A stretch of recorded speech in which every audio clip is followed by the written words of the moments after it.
My husband does not know that I know what he is up to. I and my husband had our first baby back in June of last year.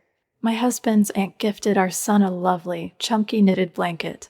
The blanket is so soft, and I have made multiple comments about how I would love to find a full-size blanket just like it because it is so cozy. Honestly, I am a little jealous of my baby.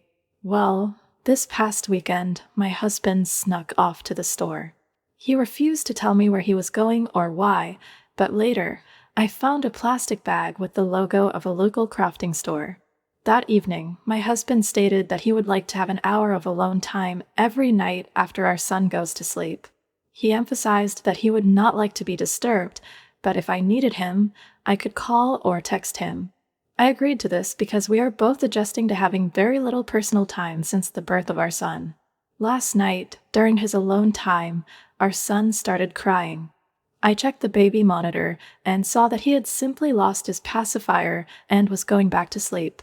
However, the baby monitor also shows part of our son's room, not just his crib. In the corner of the room, I saw my husband sitting on the floor with a bunch of chunky yarn in front of him.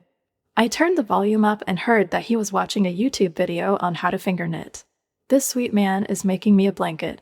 He absolutely loves surprising me, but is terrible at keeping secrets. I just know that at some point, he is going to slip up and accidentally mention something about the blanket. I plan on acting clueless so that I will still be surprised when he gives it to me. I just love him so much, and I am delighted that he is learning a new skill just so I can have a custom blanket. Update 1. A brief backstory.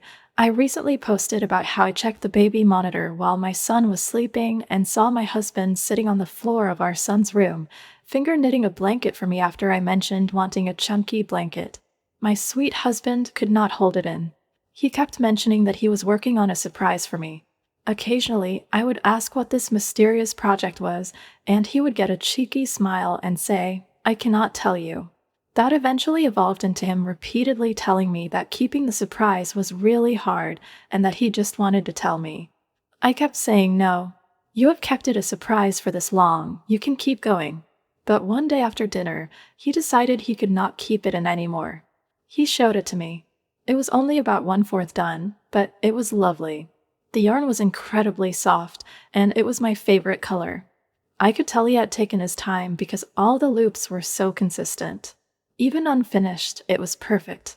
He told me that he had been moving it around to different hiding spots, but since our house is very small, it was only a matter of time before I accidentally found it. He said he had run out of yarn and asked if I wanted to pick out another color to add to it. I said yes, and we turned it into a little date. We grabbed lunch and then walked around the craft store before I picked out a complementary color to the one he had chosen. He has not had much time to work on it over the past few days, but he assured me that it will be finished by my birthday.